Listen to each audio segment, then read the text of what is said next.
Assalamualaikum warahmatullahi wabarakatuh.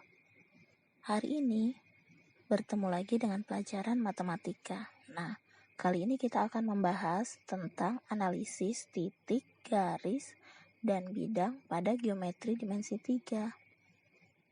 Yuk bersiap-siap. Selamat belajar para peserta didik yang luar biasa.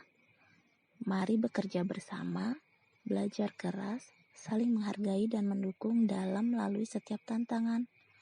Ayo lakukan.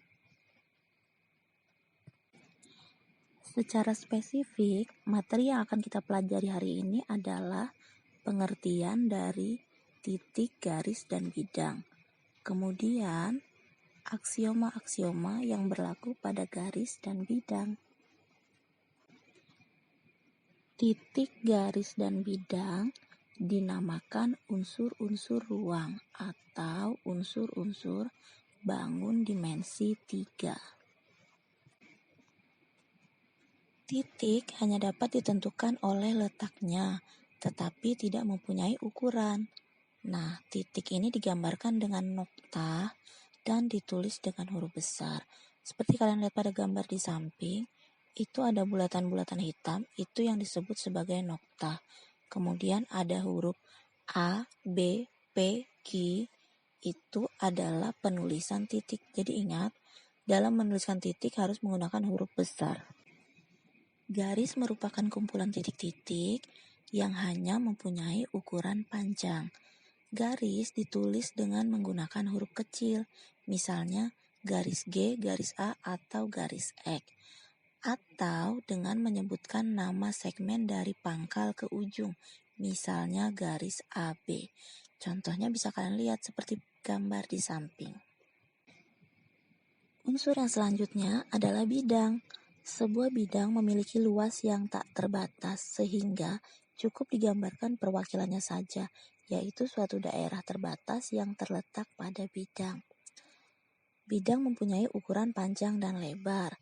Nama bidang dituliskan di daerah pojok dengan huruf alfa, beta, atau gamma, atau dengan menyebutkan nama titik-titik sudut dari wakil bidang itu. Selanjutnya adalah aksioma tentang garis dan bidang. Aksioma atau postulat adalah pernyataan yang diandaikan benar dalam sebuah sistem dan kebenaran itu diterima tanpa pembuktian. Dalam geometri ruang ada 3 buah aksioma yang penting.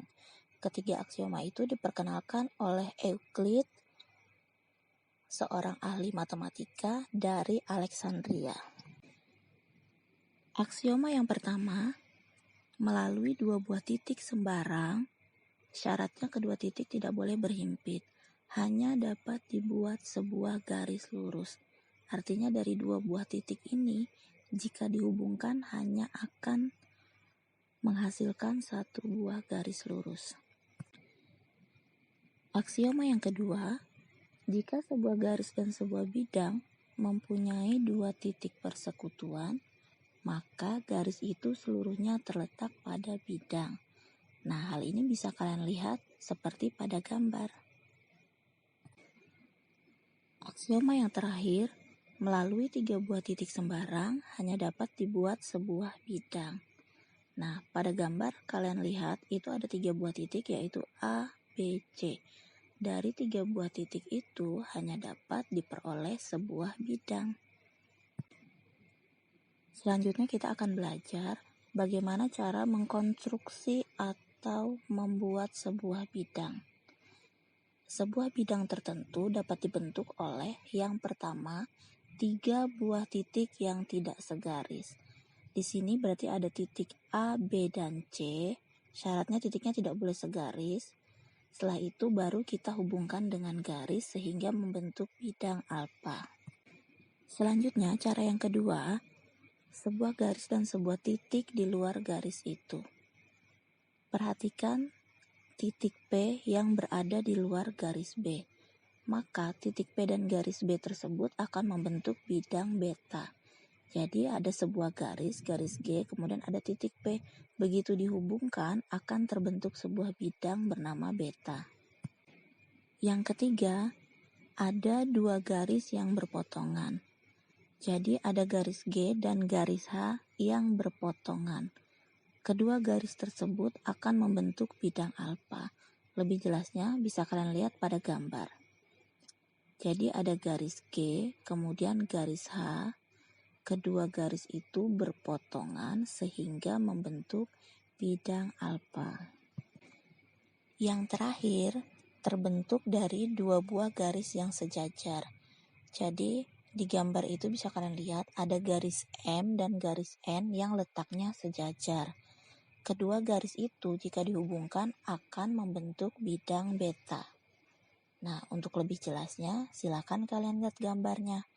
Ada dua buah garis yang sejajar.